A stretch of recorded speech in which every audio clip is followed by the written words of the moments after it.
Mi Salvador, en su bondad, al mundo malo descendió y dio un abismo de maldad, en mi alma levantó.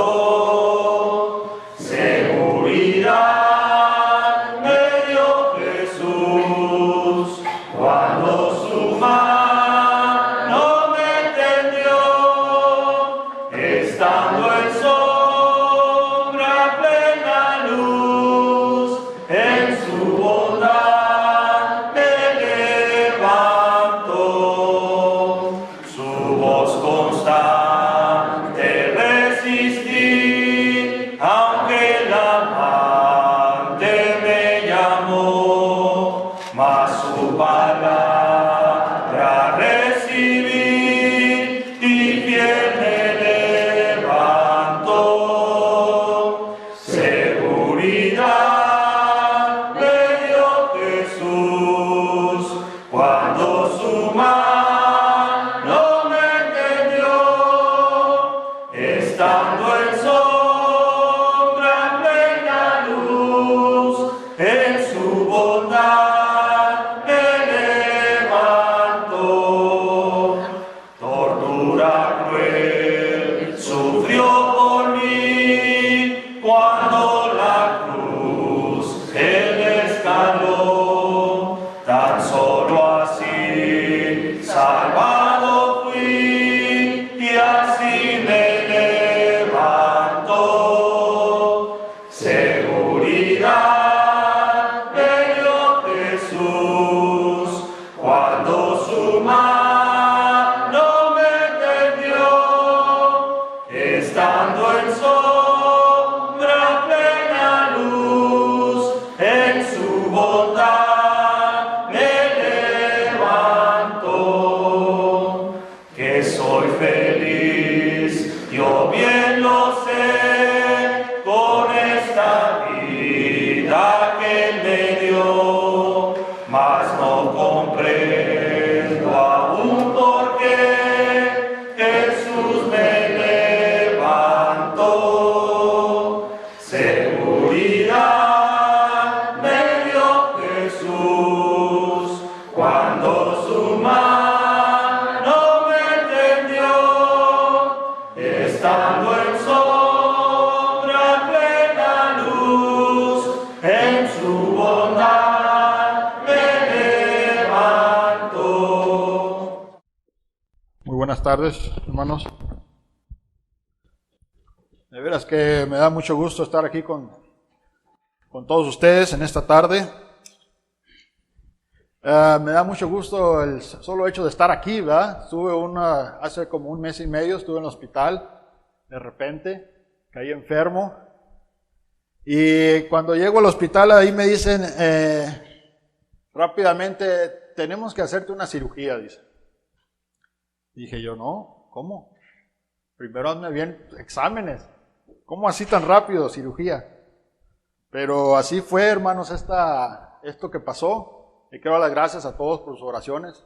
Ya me siento mucho mejor y me estoy recuperando muy bien, gracias a Dios. Y pues la verdad estoy agradecido pues con Dios porque aquí estoy con ustedes. Aquí sigo. Y porque me ha dado también esta oportunidad de presentar algo de su palabra en esta tarde. Si se encuentra algún invitado aquí, queremos darle la bienvenida también. Siempre para nosotros es un placer que alguien nos acompañe. Espero que Dios les dé tanto a ustedes como invitados y a nosotros como miembros, pues más de su entendimiento, ¿verdad? Porque reconocemos que eso es lo que más nos hace falta. Entender más el consejo de Dios es lo más importante. Hoy en este día es un día muy importante porque es el día que Dios ha escogido para que nosotros nos reunamos como iglesia.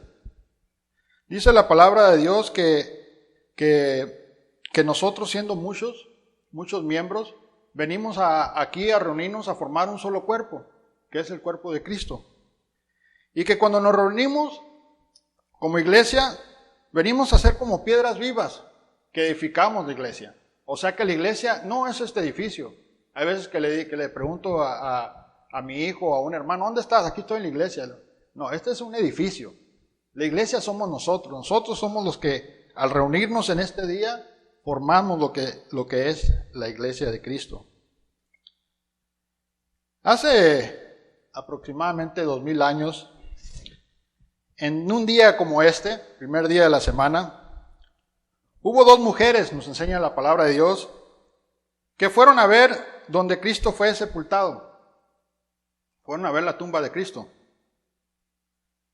Esto fue 3 días después de que Jesucristo sufriera la cruz. Y ellas al caminar hacia este lugar, pues se prepararon esperando ver un cuerpo sin vida, envuelto en ciertas sábanas, como acostumbraban en aquellos tiempos. Dice la palabra de Dios que ellas llevaban ciertos perfumes, ciertas esencias para untarle al cuerpo de Jesús. Y en el camino me dio risa porque en el camino, cuando ellas iban a aquel lugar, pues pensaron, oye, hay una piedra en la puerta de esta tumba, ¿cómo la vamos a hacer? Si está la piedra ahí, ¿cómo vamos a entrar? Pues eso no fue suficiente para que ellas se dieran la media vuelta y se devolvieran. Ellas siguieron su camino.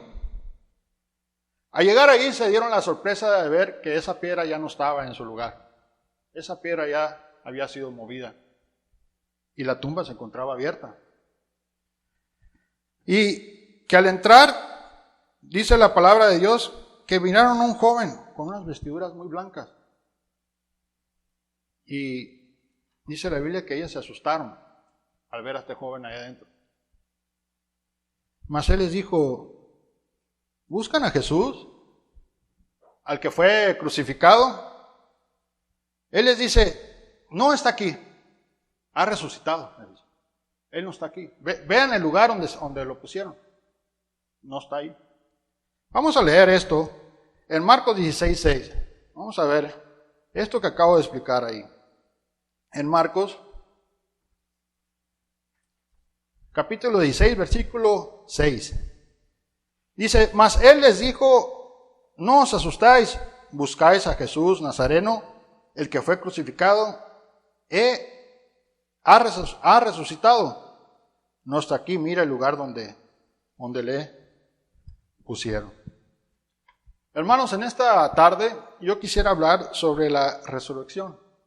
Ese es el tema, la resurrección. ¿Qué tan importante es para nosotros la resurrección?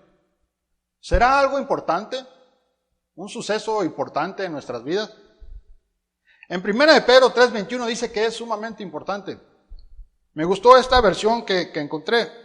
Dice, lo cual simboliza el bautismo, que ahora lo salva también a ustedes. El bautismo no consiste en la limpieza del cuerpo, sino en el compromiso de tener una buena conciencia delante de Dios. Esa salvación, dice, es posible por la resurrección de Cristo.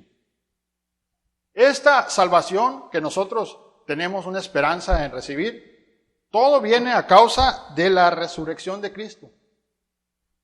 La verdad, hermanos, es que sin esa resurrección, pues no hay salvación. No hay ninguna esperanza para nosotros. Imagínate cómo iba a ser eso. ¿Cómo iba a estar esta historia? Jesús, clavado en la cruz, sepultado, pero sin resucitar, pues no tiene sentido, ¿verdad? No. La resurrección nos da esperanza a nosotros. Esto que padeció Jesucristo fue muy necesario. Dios, Dios viendo nuestra situación de como hombres y mujeres, podemos llegar a pensar que podemos hacer muchas cosas. Podemos llegar a pensar que nosotros pues hemos alcanzado muchas cosas. Hay veces que veo las casas, los edificios, los puentes, vemos muchas cosas que el hombre ha logrado.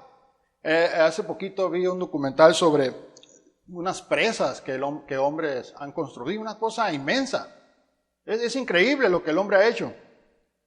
Pero lo que el hombre no entiende es que por más cosas que él tenga o que él haga, él por sí solo no puede quitarse un solo pecado de su alma.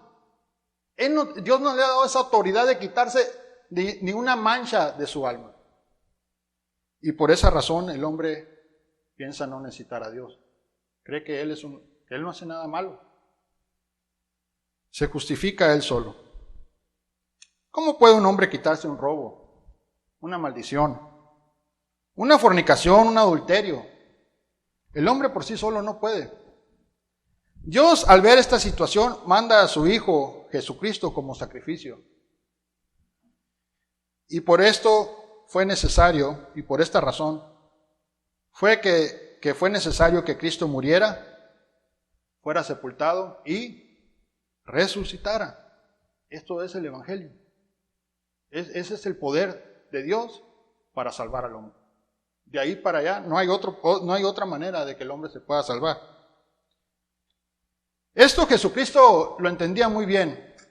Vemos las Escrituras y él ya sabía. Él dijo con certeza, decía, yo no soy de este mundo. En Juan 14:2 dice, yo voy al Padre, dice. Y ahí donde está mi Padre hay muchas moradas. Voy a ir a preparar para que también ustedes vayan ahí conmigo. O sea, a lo que voy con esto es qué convicción había en Jesús.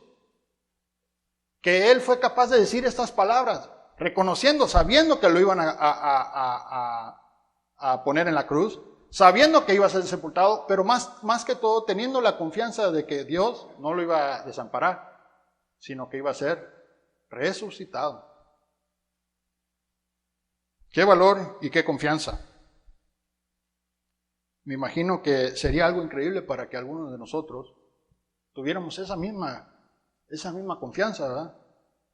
De decir, yo voy a dedicar mi vida al Evangelio porque yo reconozco que este mundo va a pasar, que mi vida va a pasar. Pero estoy tan seguro de que Dios me va a resucitar, así como lo hizo con Cristo, estoy tan seguro que soy capaz de dejar mi vida para hacer la voluntad de Dios. Es lo que hizo Jesús. Jesús dijo, mi comida es hacer la voluntad de mi Padre.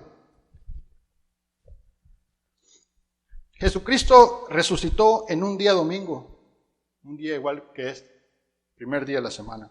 Vamos a leerlo ahí en Marcos 16:9. En Marcos 16:9 dice,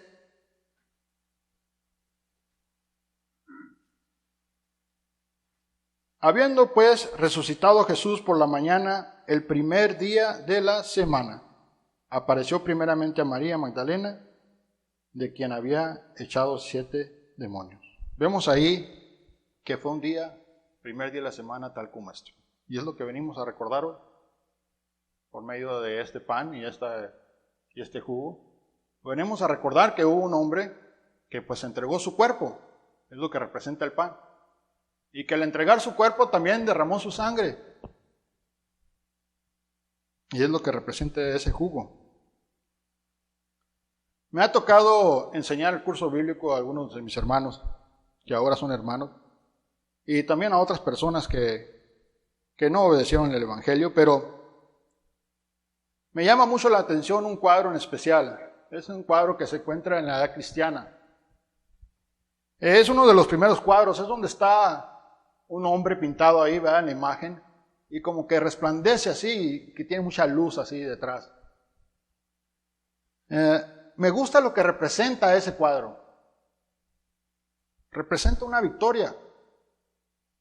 Representa que Jesucristo venció el pecado completamente. Lo venció. Cuando Jesucristo fue bautizado, sabemos toda la historia, que fue llevado al desierto, ¿verdad? Y allí 40 días, 40 noches dice que no comió, tuvo hambre. Y ahí Satanás lo tentó a una manera que yo pienso que ninguno de nosotros pudiera soportar esa tentación. Con tanta hambre le dijo, haz que estas piedras se conviertan en pan. Y dice, no solo de pan vivirá el hombre. Y luego le enseñó todos los reinos de los cielos, todos los reinos de este mundo, ¿verdad? Todas las riquezas, toda la gloria del hombre, todo lo que el hombre quisiera tener. Y dice, si te postras y me adoras, todo esto te daré, dicen. Solo Dios podemos adorar. Yo siempre pregunto que si ¿por qué resucita Cristo? ¿Cómo es posible que Él resucitó? Y la verdad que lo que a mí me viene en mente es que porque no había algo que lo condenara. No había algo que Satanás lo pudiera acusar. No pudo detenerlo. No había falta en él. Él fue sin pecado completamente.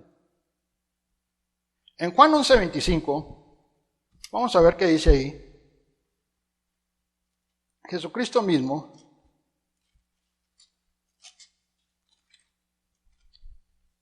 reconocía lo que iba a suceder. Juan 11:25 dice, le dijo Jesús, yo soy la resurrección y la vida. El que cree en mí, aunque esté muerto, vivirá.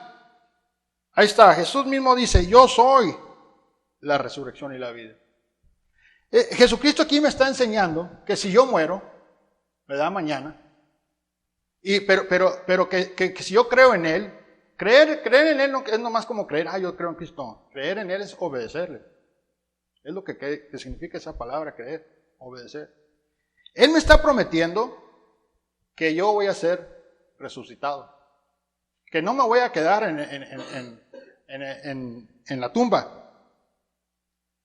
Que mi alma va a ser levantada por Él. Muchos tal vez ahorita podríamos pensar, hermano, qué bonita historia, ¿verdad? Gracias, hermano, por repasarla en esta tarde, porque es lo que venimos a recordar hoy, ¿no? La muerte, el entierro y resurrección de Cristo. Gracias, hermano. Esto podemos estar pensando que es una historia. Muchos podemos pensar que esto solo es el caso de Jesucristo. O sea, esta es la historia de Cristo. Pero quiero decir que estamos muy equivocados, hermano. La resurrección es algo que Cristo le está ofreciendo a ti y me está ofreciendo a mí. Nos está ofreciendo a nosotros. Cristo te está ofreciendo esta resurrección. Que cuando llegue nuestro día, también nosotros seamos hallados sin mancha. Sin algo que nos acuse. Porque Satanás, ese es su plan. Su plan es tener algo de qué acusarte. Tú podrás decir, hermano, pero ¿cómo nosotros pecamos? Nosotros pecamos, nosotros vamos a tener manchas, y vamos a tener faltas, y vamos a tener pecados. Hay veces que no entendemos lo que nos enseña Cristo, hermano. Claro, sí pecamos nosotros, hermanos. Y es por eso que cuando obedecemos el Evangelio, pues la palabra de Dios nos enseña claramente que nosotros tenemos una necesidad de crecer. Crecer espiritualmente, ¿para qué? Para que el pecado no reine en nosotros. ¿Verdad? Es necesario desear esa leche espiritual, dice la otra escritura, para que por ella crezcáis para salvación. En 1 Corintios 15:58 dice también ahí lo mismo, que debemos crecer siempre en el Señor, sabiendo que este trabajo no es en vano. ¿A qué voy con esto, hermanos? Que yo entiendo que cuando iniciamos tenemos defectos, obvio, tenemos errores, pero según lo que está escrito, esto no debe continuar para siempre. Este es un periodo de tiempo.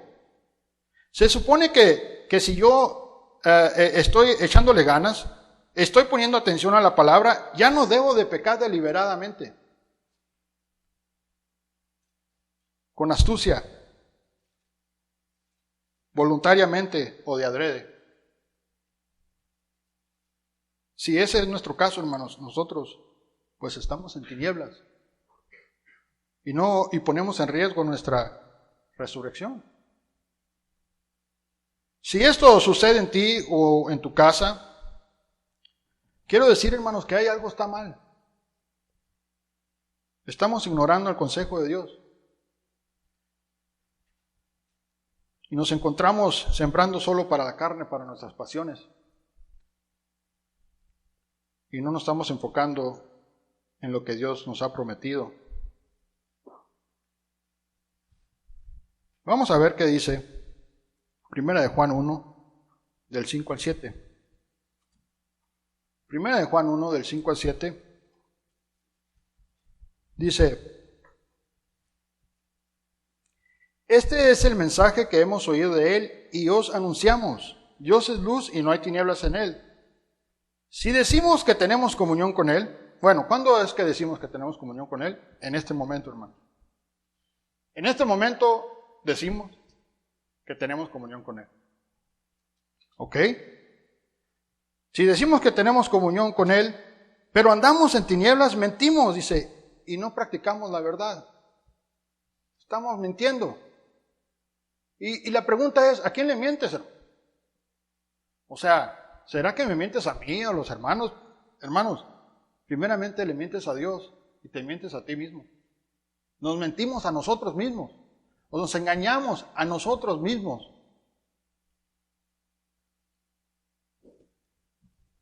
Dice el 7, pero si andamos en luz, como Él está en luz, ¿qué quiere decir andar en luz? Pues que estoy enfocado, estoy sobrio, estoy atento, estoy negándome a mí mismo, estoy viendo por la necesidad de los hermanos, por mis necesidades espirituales. Para mí eso es andar en luz. Estás pendiente, estás viendo peligros en diferentes lugares y prefieres no estar en ciertos lugares donde tú crees que puede haber peligros de caer en tentaciones. Sí, estás en luz. Y si ese es el caso, dice aquí claramente que si andamos en luz, tenemos comunión unos con otros y la sangre de Cristo nos limpia del pecado. La sangre de Cristo te está limpiando una y otra vez de tus faltas que cometes, porque no las cometes deliberadamente. De esta manera, si algo te pasa, si tú llegas a morir o algo así, entonces vas a poder ser hallado, así como fue hallado Cristo, sin mancha, sin algo que lo condenara.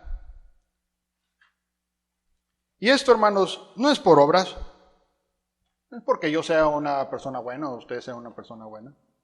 Esto dice claramente, sino que la sangre de Cristo. Es por la sangre de Cristo. Por ese gran sacrificio. Y por eso el apóstol dice claramente, así que deudores somos, dice. Somos deudores, pero no a la carne, dice, para seguir conforme a la concupiscencia de la carne. Somos deudores a Cristo. ¿Creemos esto, hermano? ¿Creemos en la resurrección? Le pregunto a los jóvenes también. Hay jóvenes de 13 a 18 años. ¿Creen en la resurrección? ¿Anhelan la resurrección? Es muy buena pregunta, hermano. El mismo Jesús lo hace, esa misma pregunta. Ahí en Juan 11:26, vamos a ver a Jesús cuando hace esta pregunta. Juan 11:26. Dice, y todo aquel que vive y cree, o sea, y obedece en mí, no morirá eternamente. ¿Crees esto? Jesucristo pregunta, ¿crees esto? Yo personalmente, hermanos, creo que sí creemos en la resurrección de Cristo, si no, no estuviéramos aquí. Creemos que Él fue resucitado, claro que sí, y que no había falta en Él. Pero de repente dudamos en nuestra resurrección. ¿Por qué? Porque lo demostramos con nuestra falta de dedicación o atención. Al estar estudiando este tema, hermanos, me di cuenta que cuando Cristo dijo ir y predicar el Evangelio, pues estaba queriendo anunciar la importancia de estos tres componentes. Estos componentes son sumamente importantes. Si yo creo en la resurrección, tengo que a fuerza creer en la sepultura. Si creo en la resurrección, tengo que a fuerzas creer también en la muerte. Todas van de la mano. No puedo tener una sin la otra. Las tres son necesarias y las tres son importantes. Y a lo que voy con esto, hermanos, es que no podemos esperar la resurrección, tener esa expectativa sin aceptar que tiene que haber esta muerte. Y yo no estoy hablando de muerte física, hermano. Porque muertes físicas hay muchas. Miles de personas mueren todos los días. ¿A qué se refiere, hermanos? Colosenses 3. Vamos a Colosenses. Vamos a estar, ¿de qué muerte estoy hablando? En Colosenses 3.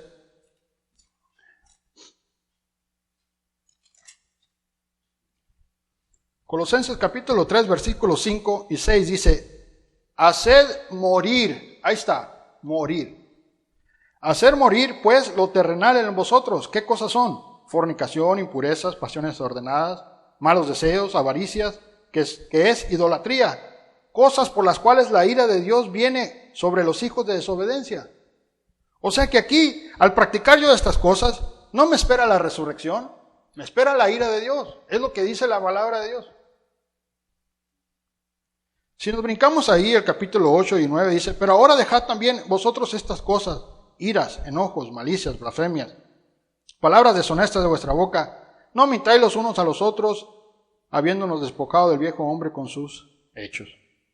En Romanos 8:13 dice algo muy similar. Si nos vamos a Romanos 8:13 dice: porque si vivís conforme a la carne, moriréis. Esto quiere decir que vamos a ser separados eternamente de Dios.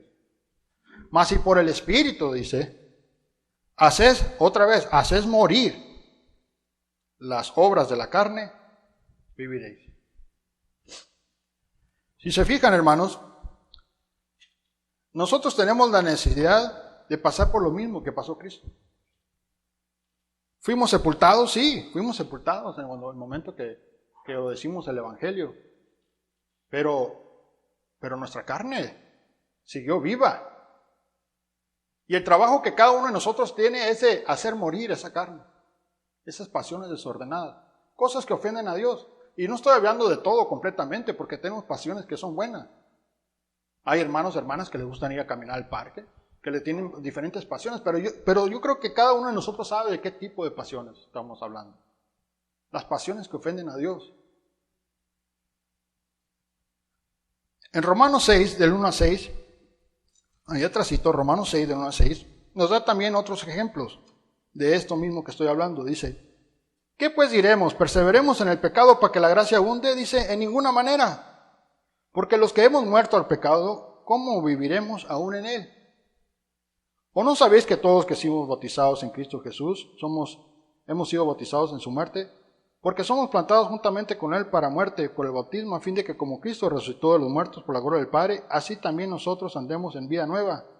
Porque si fuimos plantados juntamente con él en la semejanza de su muerte, así la seremos en la de su resurrección. Me doy cuenta, hermanos, que a eso se refería Pablo cuando él decía: ya no vivo yo, mas Cristo vive en mí. ¿Qué me enseña Pablo? Hizo morir el Pablo carnal, hizo morir sus pasiones,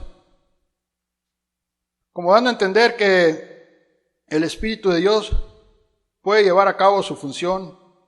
Sí la puede llevar a cabo, pero lo que se intromete o lo que estorba es nuestra voluntad carnal. Y yo sé, hermanos, que no podemos ser perfectos, ninguno lo es. Y la palabra de Dios me enseña que si alguien dice que está sin pecado, el tal es un mentiroso, dice. No somos perfectos. Todos estamos hechos del mismo material y tenemos las mismas debilidades. Todos. La pregunta es: ¿qué haces con tu debilidad? ¿La alimentas? Si tú alimentas tu debilidad esta es una debilidad muy fuerte. Tiene mucha fuerza tu debilidad si la estás alimentando. Pero si tú a esa debilidad la empiezas a hacer un lado, estoy seguro que tarde o temprano la vas a vencer. Esa es la diferencia, hermanos. Todos vamos a seguir teniendo debilidades, pero ¿qué haces con tu debilidad?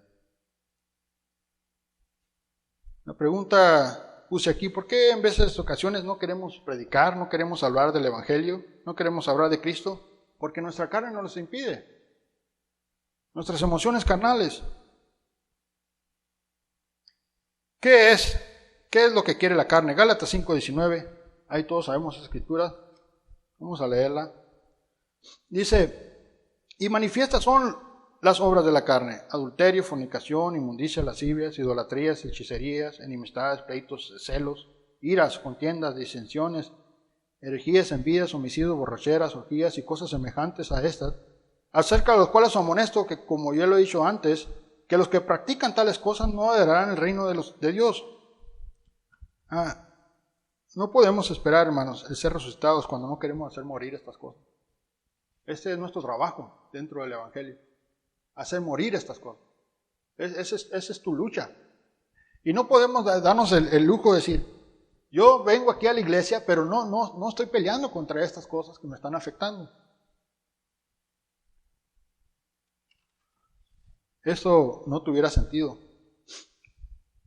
Es como decir, creo en la sepultura, creo en la resurrección, pero no creo que yo tengo que morir a mis pasiones. Las tres cosas tienen que ir juntas. Este realmente sería un pensamiento peligroso dentro de la iglesia. En 2 de Pedro 3:9, vamos a ver qué esperanza nos da aquí esta escritura. En 2 de Pedro 3:9,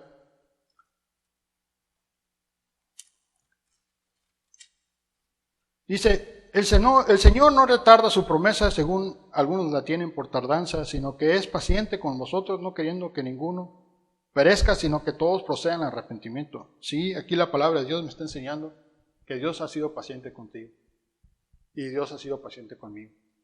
Y su paciencia es para que tanto tú como yo, hermanos, podamos vencer este animal que traemos dentro.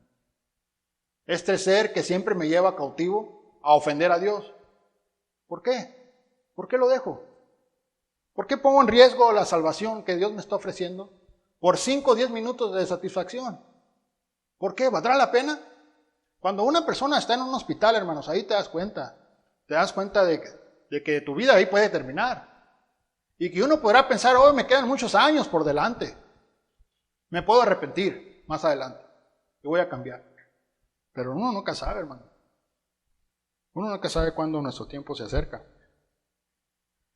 Es claro entender que Dios ha sido paciente en nuestras vidas. Él no quiere que ni tú ni yo nos perdamos.